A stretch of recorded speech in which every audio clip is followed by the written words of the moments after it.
जय माँ कामाख्या, जय माँ जगदम्बा। दोस्तों, सभी साधक साधिकाओं का स्वागत है मेरा चैनल कामाख्या के अघोरी में। दोस्तों, आज मैं आप लोगों को जो उपाय बताने जा रहा हूँ ये एक योगिनी साधना के ऊपर है। ठीक है, ये जो उपाय बताने जा रहा हूँ इसलिए क्योंकि मैंने पहले भी कहा है वीडियो में कि बहुत सारे साधकों का ये दिक्कत है कि गुरु से योगिनी साधना लेते हैं, साधनाएं भी करते हैं। ठीक है, अपना समय को भी लगा देते हैं, मेहनत को भी, क्योंकि दोनों लगना ही है। समय और मेहनत देने से ही काम फलीभूत होता है। लेकिन साधना के मामले में एक तो गुरु ज्ञानी होना अति आवश्यक है। गुरु के पास वो ज्ञान हो जो आप उनको प्राप्त करके, ठीक है, आपको सिद्धि लाभ हो, प्राप्ति होने का सिद्धि लाभ हो। लेकिन अगर मान लो वो ज्ञान गुरु के पास ही नहीं होगा तो दिक्कत है, आपको कुछ हासिल नहीं होगा, वक्त भी जाया होगा, मतलब बर्बाद होगा, और मेहनत भी।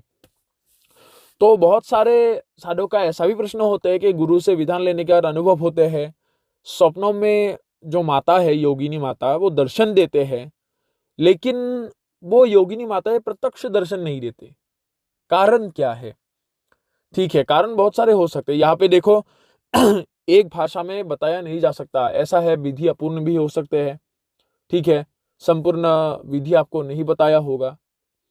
कुछ में मंत्रों की कमी भी होते हैं, मंत्रों में भूल होते हैं। कई लोग क्या करते हैं, किताब से उठाकर बता देते हैं। किताब में संपूर्ण मंत्र नहीं होते। गुरु ने अपने साधन के जरिए जो विद्या प्राप्त करते हैं गुरु, वो विद्या ही शिष्य को देने से शिष्य का लाभ होगा, शिष्य को सिद्धि हासिल होगा। अगर गुरु ही किताब से देखकर शिष्य को बताने लगे तो वो साधना कभी भी संपूर्ण नहीं कर सकता, चाहे गुरु कितना भी ज्ञानी हो। क्योंकि किताबी ज्ञानों से कोई भी आज तक साधक नहीं बना है, गुरुमुखी ज्ञान से ही बना है। किताब में क्या कहते हैं कि कोई अगर मान लो उसने एक साधक, एक टाइम में साधक था, ठीक है, एक हिसाब से जो मंत्रों का उन्होंने परीक्षण किया था, निरीक्षण किया था, वो मंत्रों को छाप देते, लेकिन संपूर्ण विधि सहित नहीं समझाते। क्योंकि योगिनी माता को आपको प्रसन्न करने का मंत्र बता दिए, लेकिन उससे पहले योगिनी माता के मंत्र को एक संख्या होता है, जैसे 11 लाख हो गया, ठीक है, तुम्हारे 3 लाख हो गया, 1.5 लाख हो गया, इस प्रकार मंत्रों को जप करके उसको सिद्ध भी करना पड़ता है। ये गुरु ये नहीं कहते, सीधा बोलते हैं कि इस विधान से करो, योगिनी माता आ जाएंगे। हाँ, योगिनी माता ने तो गुरु से पैसा लेके रखा है उधारी का, जो बताना ऐसे आ जाएंगे। जो सच्चा गुरु होगा ऐसा रास्ता कभी नहीं देगा।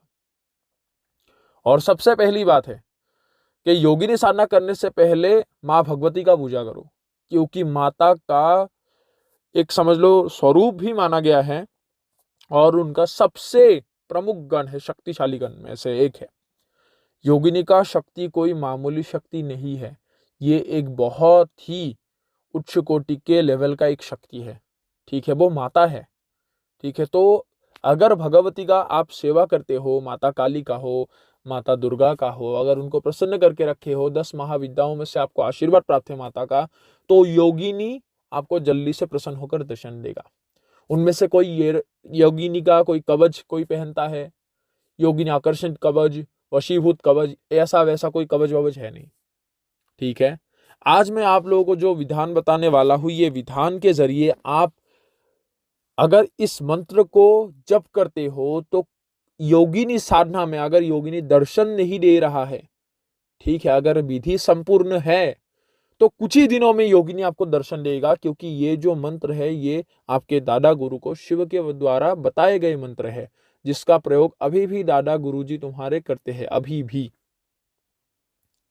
ठीक है, क्योंकि जैसे हमें योगिनी का दीक्षा देते हैं तो ये हमें देते ही है। जैसे हमारे एक गुरु भाई है, एक छोटा गुरु भाई है रवि, आप जानते होंगे, बहुत बार मैंने उसका बातें जिक्र की है, जो चैनल के कामों को करते रहते हैं।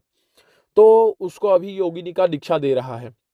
तो योगिनी के साधनाओं में क्या होते हैं, ये मंत्रों का उच्चारण उसे करने के लिए बोलते हैं, और उसी के अनुसार बहुत सारे हिसाब से इस मंत्रों की उपयोग किया जा सकता है। ठीक है, अगर मान लो योगिनी साधना में योगिनी आप योगिनी का मंत्र जप करते हो, अगर इस मंत्र को सिद्ध करने के बाद, ठीक है, घी में आम का लकड़ी जला के, अगर घी में बेलपत्ता को उसमें लगाकर अगर आप आहुति देकर इस मंत्र को 108, यहाँ पे देखो 108 बार आहुति नहीं होगा, यहाँ पे 180 बार आप लोग को आहुति देना होगा।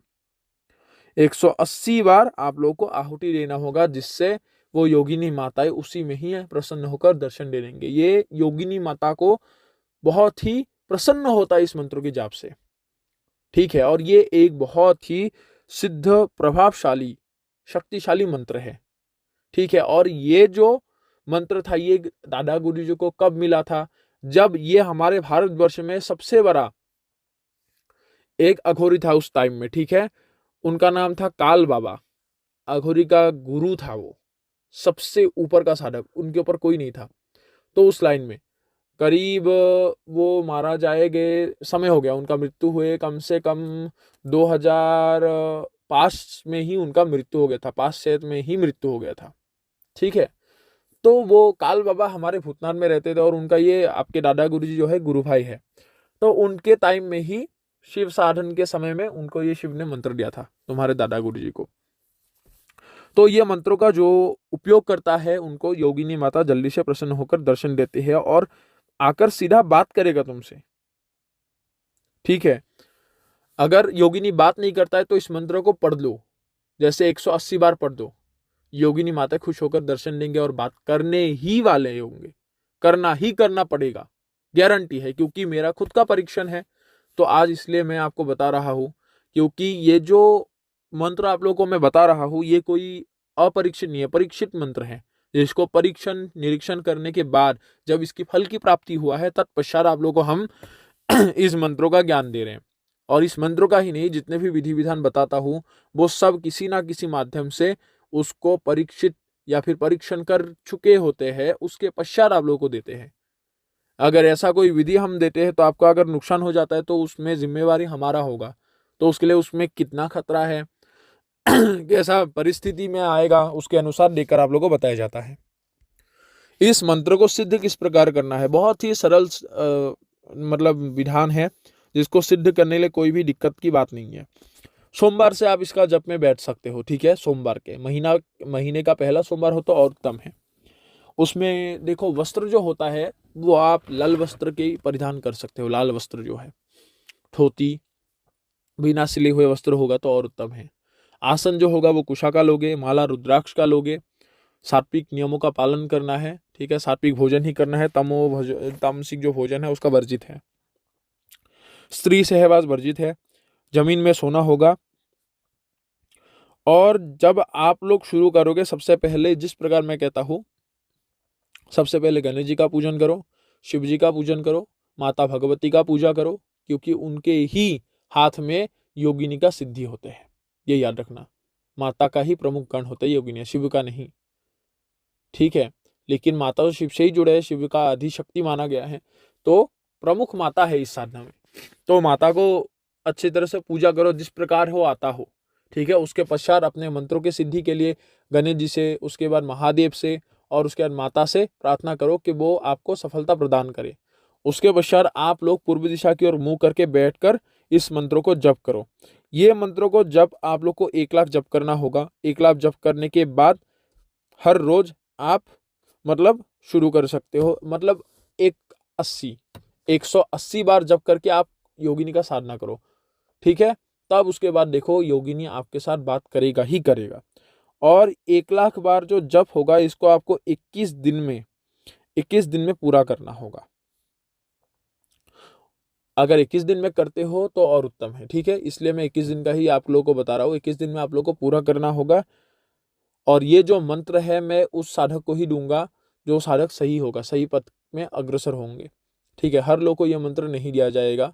और ये जो होगा ये मैं निःशुल्क ही दे रहा हूँ, अपना हिसाब से अपना उद्देश्य बताना, ठीक है, किस हिसाब से आप कर रहे हो, मैं आपके परेशानी को देखकर ही इस मंत्रों को आपको बताऊंगा। और ये मंत्रों के लिए आप लोगों का नाम, आपका फोटो, आपके माता पिता का नाम, आपका पता और आपके इष्ट देव या फिर इष्ट देवी का नाम लिख के भेजा जाता है। तत्पश्चात आपके नाम पे इस मंत्र को उत्कीर्ण करके मैं भेज दूंगा। आप लोग इस मंत्रों का फायदा उठा सकते हो और बहुत ही निश्चिंत रूप से आप लोग को योगिनियों के साधना में आप लोग को सफलता हासिल कर सकते हो। आशा करता हूँ दोस्तों आप लोग को आज का ये विधान आप लोगों को पसंद आया होगा। आने वाले समय में मैं बहुत ही बढ़िया साधना आप लोगों के लिए सोच रहा हूँ, तब तक आप सभी लोग इंतजार करो। और ऐसा गुप्त एक शक्ति का साधना मैं लाने के लिए कोशिश कर रहा हूँ जो आज तक मैंने नहीं बताया। और आने वाले टाइम में बेताल का भी साधना बताऊंगा, कुछ बेताले रह गया है जैसे राक्षस बेताल हो गया, ठीक है, जय बेताल हो गया, ऐसे बेतालों का साधना रह गया है। तो आने वाले टाइम में बताया जाएगा। अभी सभी लोगों से इजाजत लेता हूँ। जय मां कामाख्या, जय मां जगदम्बा।